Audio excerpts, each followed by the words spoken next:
नमस्कार और आज की इस खास चर्चा में आपका स्वागत है। आज हम बात कर रहे हैं भारत के एक बहुत ही महत्वाकांक्षी रक्षा प्रोजेक्ट पर।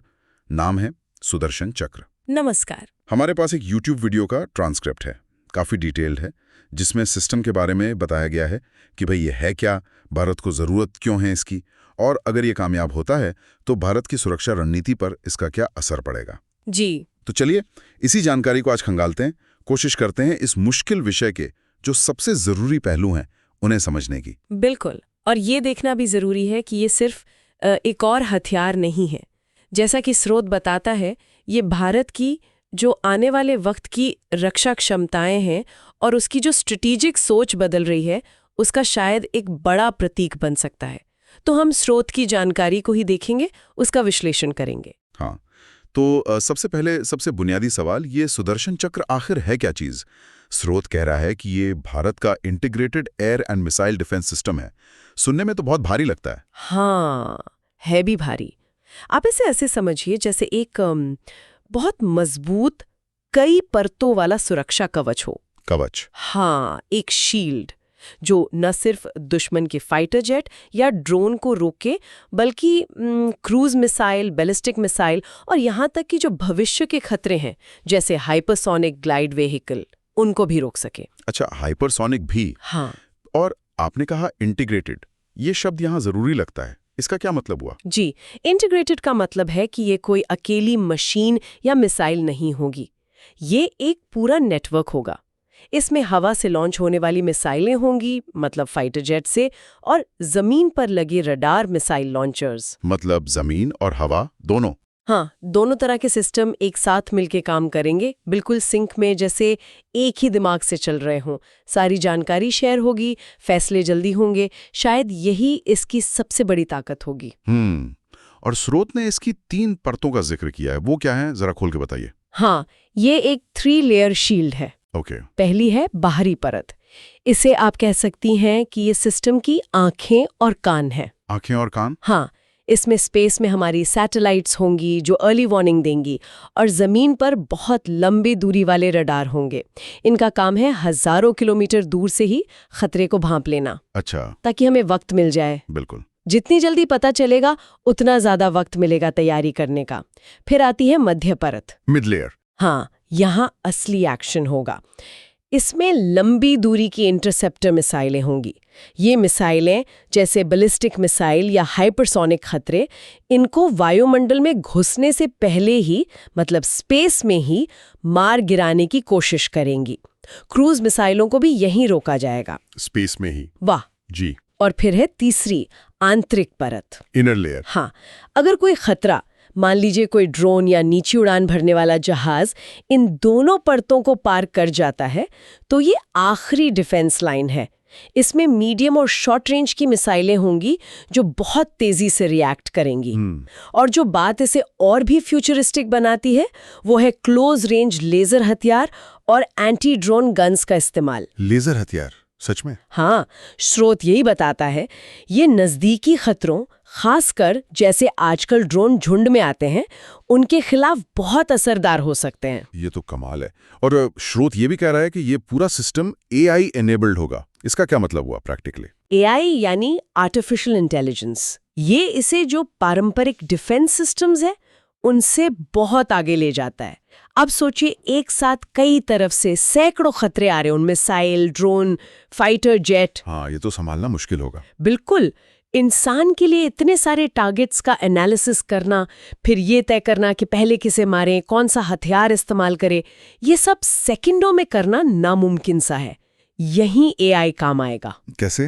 AI बहुत सारे डेटा को फौरन एनालाइज कर सकता है, पैटर्न पहचान सकता है और सबसे असरदार जवाबी कार्रवाई का सुझाव दे सकता है, या शायद खुद ही फैसला ले ले। और ये सब इंसानी रिएक्शन टाइम से कहीं तेज होगा। इससे पूरा सिस्टम ज्यादा स्मार्ट, ज्यादा तेज और ज्यादा खतरनाक बन जाएगा। ये सब सुनकर लगता है कि ये तो बहुत ही बड़ा और कॉम्प्लेक्स सिस्टम है। तो सवाल ये कि भारत को अचानक इसकी जरूरत क्यों महसूस हुई? क्या मौजूदा खतरे इतने बढ़ गए हैं? हाँ, यहाँ मामला वाकई दिलचस्प हो जाता है। देखिए, स्रोत इशारा कर रहा है हाल के जो दुनिया भर में लड़ाइयाँ हुई हैं, जैसे यूक्रेन। हाँ, यूक्रेन युद्ध ने दिखाया कि कैसे, मतलब, थोड़े सस्ते ड्रोन और मिसाइलें भी कितने बड़े शहर को, पूरी इकोनॉमी को ठप कर सकते हैं, इंफ्रास्ट्रक्चर तबाह कर सकते हैं। सही कहा। और दूसरी तरफ इजराइल का आयरन डोम है, उसकी अपनी सीमाएं हैं, लेकिन उसने हजारों रॉकेट रोककर कितनी जानें बचाईं, ये दिखाता है कि एक अच्छा एयर डिफेंस कितना जरूरी है। और वो लाल सागर में हूती ड्रोन वाला मामला भी था। बिल्कुल, उसने तो पूरी दुनिया की शिपिंग को हिला दिया। ये सारी घटनाएं बता रही हैं कि आज की लड़ाई में हवा से आने वाले खतरे जमीन के खतरों जितने ही या शायद उनसे भी ज्यादा गंभीर हो गए हैं। और हमारे पड़ोसियों का भी इसमें रोल होगा, चीन, पाकिस्तान। निश्चित रूप से स्रोत इस पर जोर देता है। हमारे पड़ोस में खासकर चीन और पाकिस्तान अपनी मिसाइल और हवाई ताकत बहुत तेजी से बढ़ा रहे हैं। उनके पास एडवांस्ड मिसाइलें हैं, फाइटर जेट्स हैं, ड्रोन्स की संख्या बढ़ रही है। ये भारत के लिए एक सीधी चुनौती है। तो इस माहौल में भारत को सिर्फ अटैक करने की क्षमता पर ही नहीं, बल्कि अपने बचाव के लिए एक मजबूत ढाल पर भी ध्यान देना ही होगा। स्रोत भारत के पास जो S-400 सिस्टम है उसका भी जिक्र करता है। हाँ। वो तो काफी पावरफुल माना जाता है ना? हाँ, S-400 ट्रायम्फ वाकई एक बहुत काबिल सिस्टम है। स्रोत बताता है कि ये 300 से 400 किलोमीटर दूर से ही दुश्मन के जहाज, क्रूज मिसाइल, यहाँ तक कि कुछ तरह के बैलिस्टिक मिसाइलों को भी डिटेक्ट, ट्रैक और नष्ट कर सकता है। ये हमने रूस से लिया है। तो फिर सुदर्शन चक्र की क्या जरूरत? देखिए, S-400 बहुत अच्छा है, लेकिन ये अकेला सब कुछ नहीं कर सकता। और इसका महत्व सिर्फ टेक्नोलॉजी तक नहीं है, ये एक स्ट्रेटेजिक निवारक भी है। निवारक मतलब डेटरेंट? हाँ, डेटरेंट। भारत ने इसे पश्चिमी देशों के दबाव के बावजूद खरीदा। ये दिखाता है कि भारत अपनी सुरक्षा के लिए आज़ाद फैसले लेगा। ये एक जियोपॉलिटिकल सिग्नल भी था। लेकिन फिर भी S-400 पूरी पहेली का सिर्फ एक टुकड़ा है। भविष्य के जो और ज्यादा जटिल खतरे होंगे, उनके सामने ये अकेला काफी नहीं होगा। ठीक है, तो S-400 के अलावा अभी भारत के पास और क्या है जिसे इस सुदर्शन चक्र में इंटीग्रेट किया जा सकता है? स्रोत बताता है कि कई सिस्टम हैं। लंबी दूरी के लिए S-400 हो गया। मीडियम रेंज के लिए भारत का अपना बनाया हुआ आकाश मिसाइल सिस्टम है, जो काफी सफल रहा है। हाँ, आकाश का नाम तो सुना है। जी। इसके अलावा छोटी दूरी के लिए भी कुछ सिस्टम है, और सबसे अहम DRDO का अपना बैलिस्टिक मिसाइल डिफेंस यानी BMD प्रोग्राम चल रहा है। उसमें Prithvi air defence, advanced air defence जैसी इंटरसेप्टर मिसाइलें बनी हैं। हालांकि वो अभी शायद पूरी तरह ऑपरेशनल नहीं हुई हैं। तो सुदर्शन चक्र इन सब को जोड़ेगा? बिल्कुल। सुदर्शन चक्र का लक्ष्य यही है कि इन सब अलग अलग टुकड़ों को मौजूदा S-400, आकाश, भविष्य के BMD इंटरसेप्टर्स, नए रडार, सैटेलाइट, यहाँ तक कि नेवी और एयरफोर्स के अपने एयर डिफेंस सिस्टम्स को एक साथ जोड़कर एक सिंगल नेटवर्क बना दें। शोध इसे सही कह रहा है कि ये आयरन डोम, थार्ड और S-400 का एक स्वदेशी मिक्स होगा। स्वदेशी मिक्स? हाँ, ये सिर्फ इन सिस्टम्स को एक जगह रखना नहीं है, बल्कि उन्हें एक दिमाग की तरह काम करने लायक बनाना है। असली चुनौती इसी इंटीग्रेशन में है। ये इंटीग्रेशन वाली बात वाकई अहम है। तो फिर इस सुदर्शन चक्र को दुनिया के जो दूसरे एडवांस सिस्टम है, जैसे आयरन डोम या थार्ड या रूस का S-500, उनसे क्या चीज अलग और यूनिक बनाती है? स्रोत कई खास बातों पर रोशनी डालता है। जैसे? एक तो AI पावर्ड डिसीजन मेकिंग, जिसकी हमने बात की। ये सिर्फ ऑटोमेशन नहीं, इंटेलिजेंट एनालिसिस है। ठीक है। दूसरा, सैटेलाइट बेस्ड अर्ली वार्निंग। ये रिएक्शन टाइम बहुत बढ़ा देता है, खासकर बैलिस्टिक मिसाइलों के लिए। तीसरा, लेजर और डायरेक्टेड एनर्जी वेपन्स, DEWs। ये क्लोज इन डिफेंस के लिए बिल्कुल नई चीज है। लेजर हथियार ड्रोन जैसे सस्ते खतरों को बहुत कम खर्चे में गिरा सकते हैं, मिसाइल दागने से कहीं सस्ता। चौथा, स्वदेशी जैमिंग रेजिस्टेंट रडार। भारत अपने खुद के एडवांस रडार बना रहा है, जैसे उत्तम ASA रडार। इन्हें ऐसा बनाया जा रहा है कि दुश्मन की इलेक्ट्रॉनिक जैमिंग का असर कम हो। ये बहुत जरूरी है। और शायद सबसे अहम, ट्राई सर्विस इंटीग्रेशन। तीनों सेनाओं का इंटीग्रेशन? जी हाँ, ये सिर्फ एयरफोर्स या आर्मी का सिस्टम नहीं होगा। ये आर्मी, नेवी, एयरफोर्स तीनों के सेंसर्स और हथियारों को एक नेटवर्क में लाएगा। इससे पूरे देश की एक यूनिफाइड हवाई तस्वीर बनेगी।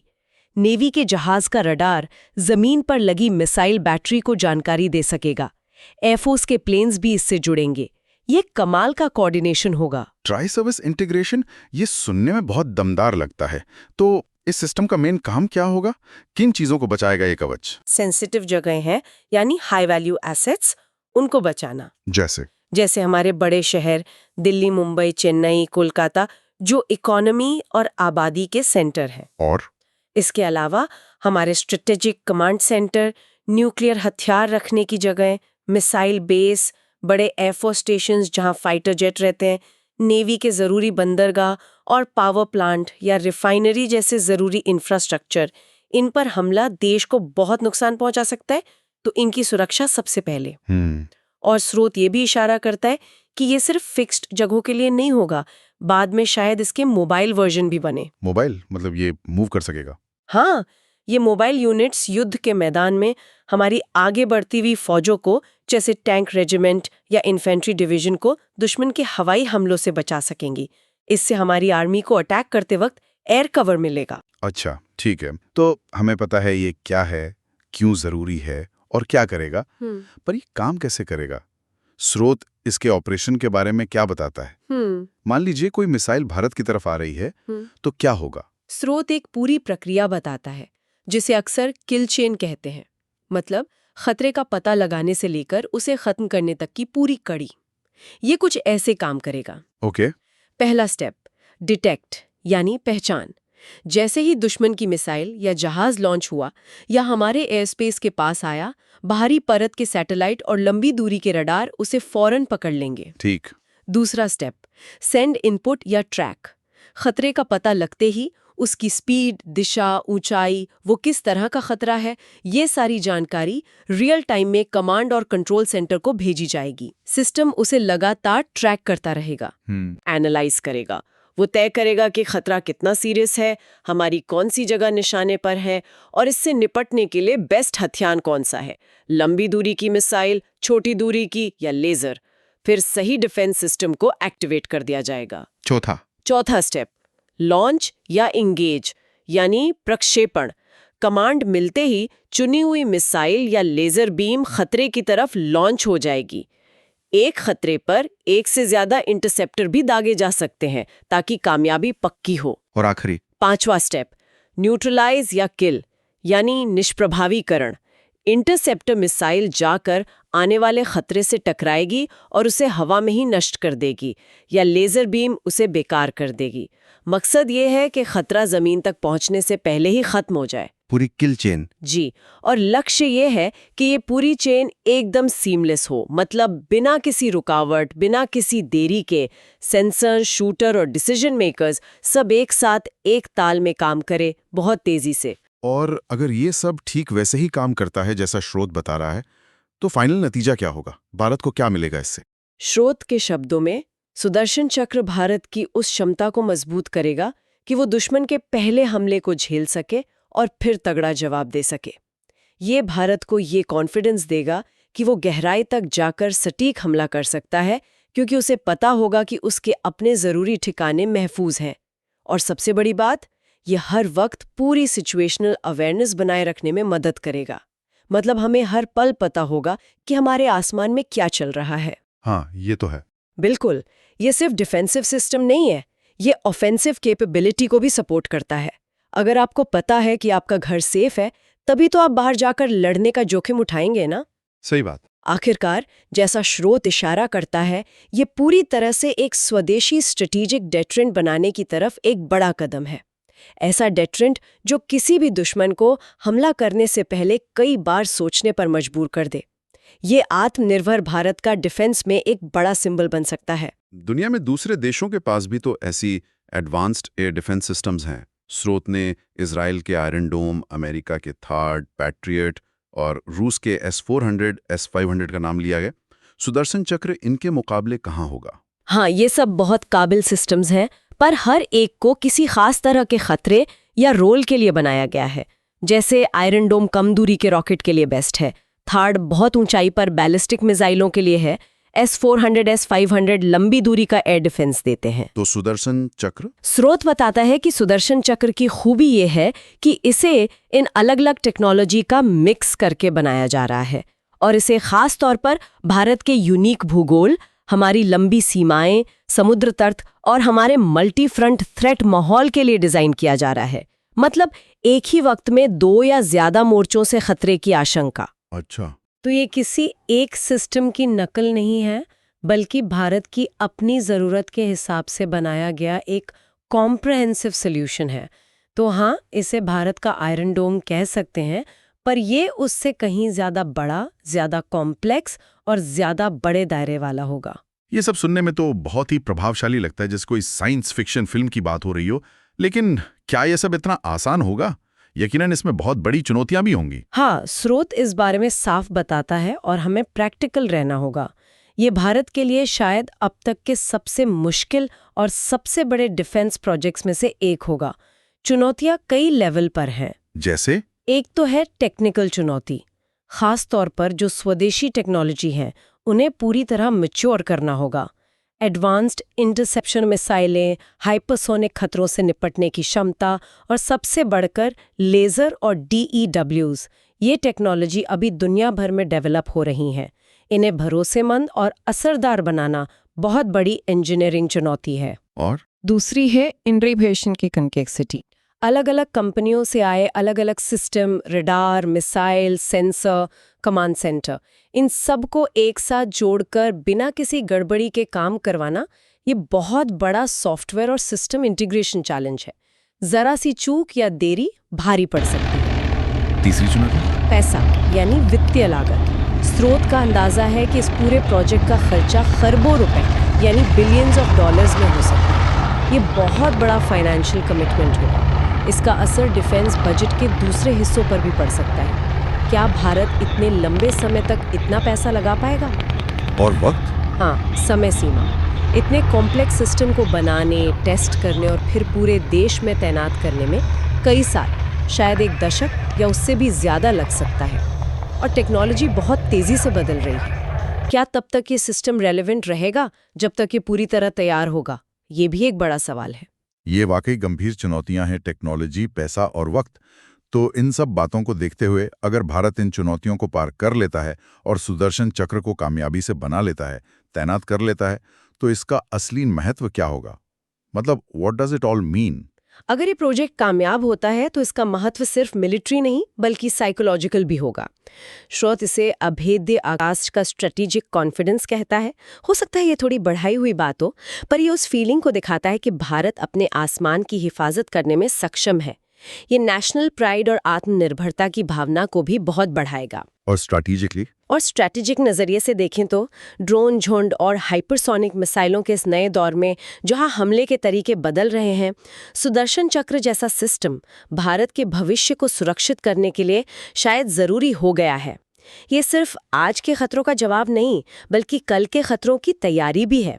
ये भारत को डिफेंस टेक्नोलॉजी में दुनिया के कुछ गिने चुने देशों के क्लब में खड़ा कर सकता है। तो बोर्ड मिला के ये बहुत एम्बिशियस है, बहुत चैलेंजिंग है, लेकिन ये अपनी सुरक्षा के लिए अपनी खुद की ढाल बनाने के भारत के इरादे को भी दिखाता है। बिल्कुल। आज हमने सुदर्शन चक्र प्रोजेक्ट के कई अहम पहलुओं को समझने की कोशिश की। ये कैसे बना है, इसकी ज़रूरत क्यों है, इसकी क्षमताएं क्या हो सकती हैं और इसके सामने क्या बड़ी चुनौतियां हैं। ये साफ है कि ये भारत के लिए एक बहुत बड़ा और दूर तक असर डालने वाला स्ट्रेटेजिक कदम है।